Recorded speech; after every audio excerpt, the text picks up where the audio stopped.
All right, so people can pop questions in the chat or say them out loud, whatever you want to ask Ehab about his experience. Or Ehab, if you had anything that you wanted to say, you know, appendix to the main paper or anything like that. Yeah.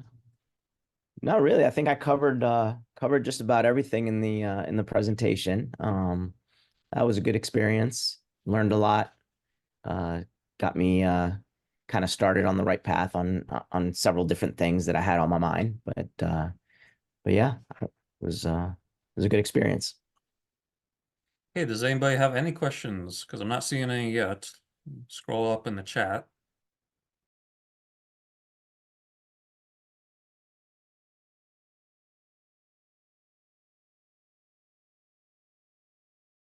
Let's see. Biggest takeaway. Um, so I guess a couple things. So there's kind of the biggest takeaway of, biggest financial impact, but there's also biggest takeaway of kind of more so direction and things that I'm working on. But I think it's I would say one of the biggest takeaways probably on the latter side, like with direction, is that there were a couple kind of revenue streams that I had been looking into and just consistency with those things I think was a really important one for me. So there was some things that I was looking at. I know I'd mentioned, writing the short stories. I know I'd looking into stuff, scholarships for my daughter, that kind of thing. So I think consistency was probably the biggest takeaway for me. Uh, sure. And not necessarily those are the things that necessarily have the biggest financial impact. I mean, there's some things that you just kind of do once and kind of set yourself up for it, and they make a big difference. But I would say, consistency was a big thing for me.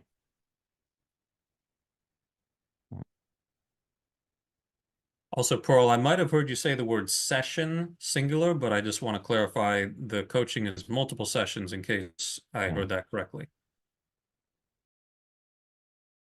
yeah. So I think there were 7 or 8 sessions that we Did did. yeah, 7 sessions, 7 official sessions, not Yeah, including the meet and greet kind of thing.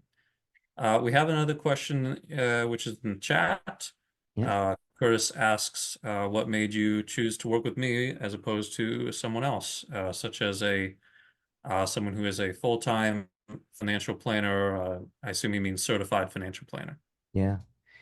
Yeah, for me, I mean, this wasn't even anything on my radar, to be honest. I hadn't been thinking about it. I attended one of the financial literacy club meetings, and this came up.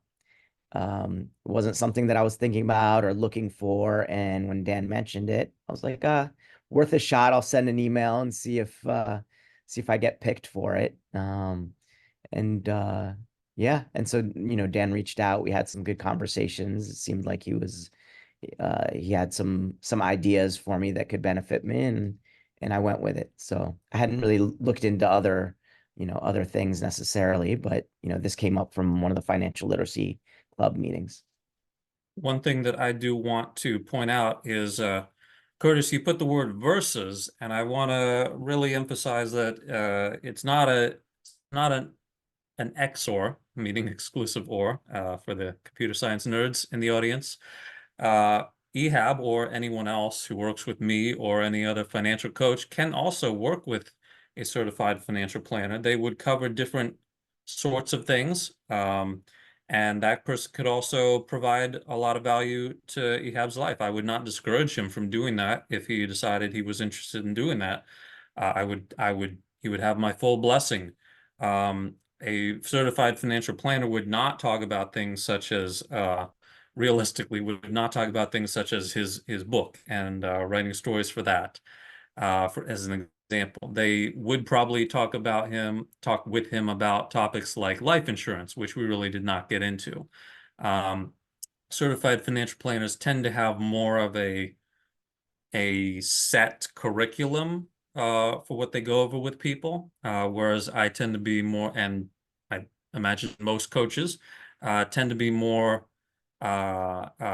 flexible and try to really just talk about whatever topics are of interest to the person being coached. But I also have specific topics in mind as well. A lot of sometimes some people I talk about auto insurance with them. I didn't really do that with Ehab, but some people I do that with, and that's definitely not something that you would go over with a certified financial planner. I can promise you they would never mention it. So they're just different things. There's not You don't have to say that one is absolutely better in every way than the other one. They can complement each other. Okay, we had a couple more questions. Yep. If you wanted to say anything there, you have. I think I saw your mouth moving. No, no, I was about to read the next question. Okay. So Meg asked if Ehab involved an attorney for the life estate deed. I'll let Ehab speak, but I can safely say yes, you have to have an attorney involved in that. But go ahead, Ehab. Yeah. So we haven't done that yet. So this is still discussions that I'm having with family. So that that hasn't been done yet, but yeah, that will have to be done at some point.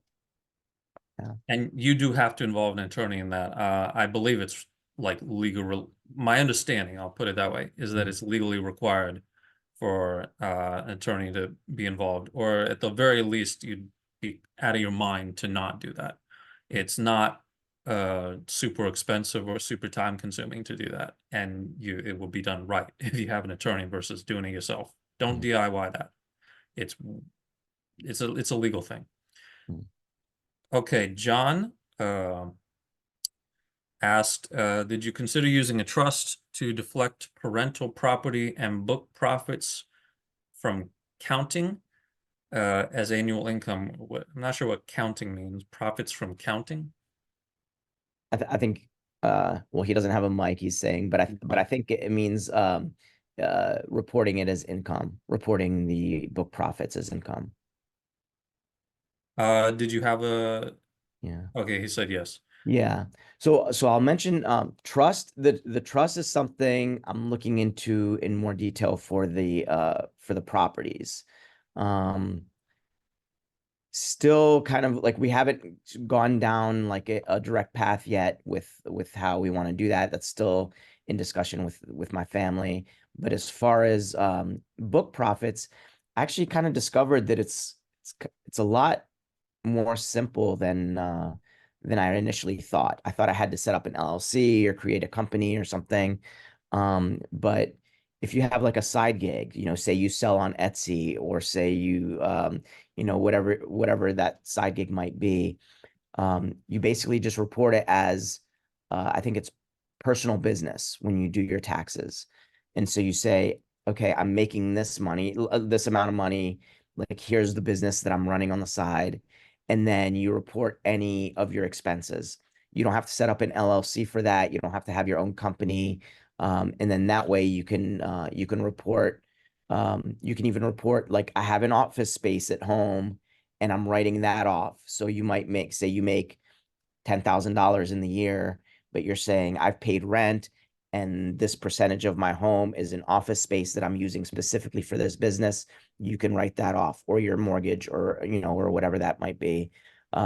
Expenses that you have had for that project. I've bought supplies. I've hired somebody to do this portion of it, and you can write all that off, and it's actually a lot more simple than I initially thought. So it's just something that you can, but you don't, no trust involved, no necessarily LLC. LLC is really to protect you in case you get sued, such that your your personal property is not and finances aren't affected. It's just the finances for the business.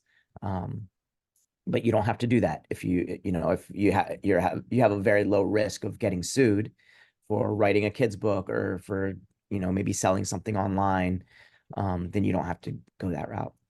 I do just want to clarify for Ehab's specific endeavors, that would be the main benefit. For other people who might be engaged in totally different types of businesses, there are other benefits of LLCs. But as far as what would be relevant to Ehab, that is the case. Yep. Yep. Sure. Any other questions?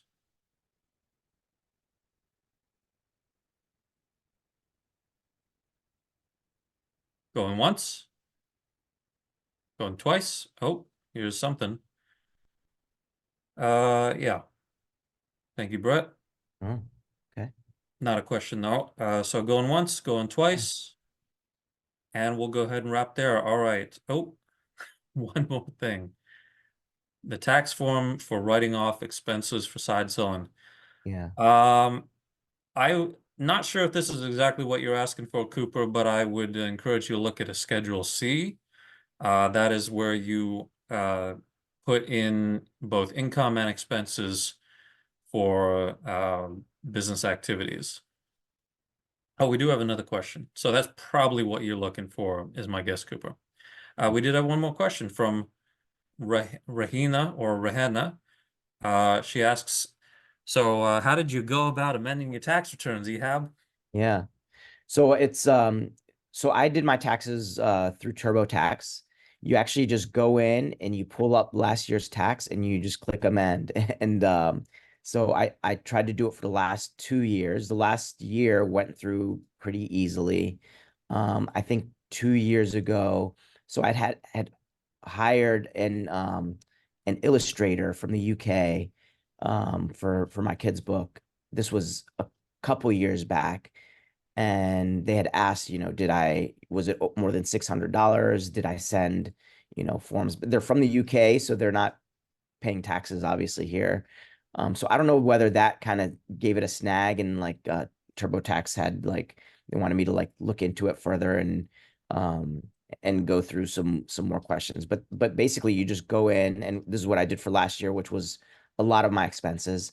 I just pulled it up, said that I wanted to amend, answered a few questions. I added the income that I had, I added all the expenses that I had, and I resubmitted it. And it was covered in TurboTax because I'd already paid for it and filed using it previous year. So And so now you're expecting to get a check from the IRS sometime in the coming weeks or yeah, months for a yeah, few I thousand may have, dollars. yeah, I think this week I might be getting something. So Well, that's optimistic. yeah, Those well, no, I don't mean, usually turn yeah, so yeah, fast. yeah.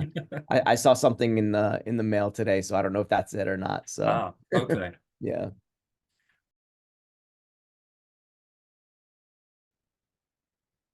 I heard Rahina say something. I guess you were just saying you're just thank saying you or thanks. something. Okay.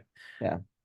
Okay, let's see. No other questions in the chat. Any other questions, folks? Going once?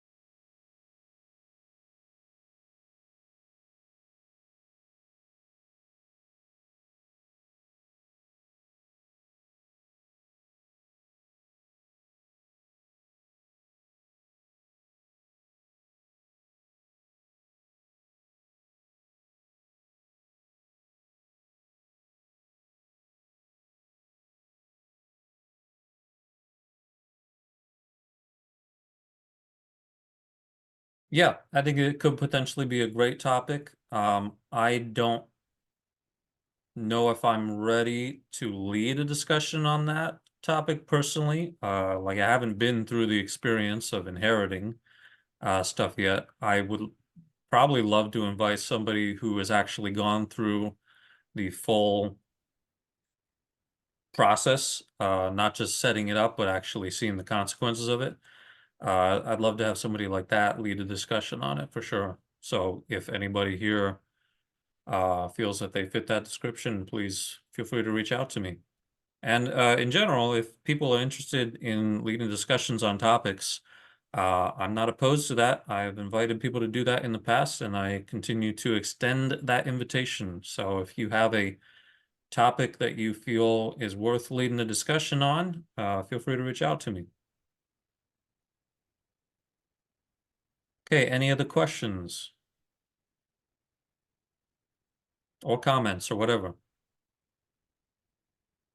Again, going once, going twice. Okay, we'll wrap it up there. We'll wrap the topic up there. Appreciate Ehab both doing the presentation and also the Q&A on his experiences. Thank you, Ehab. Sure thing.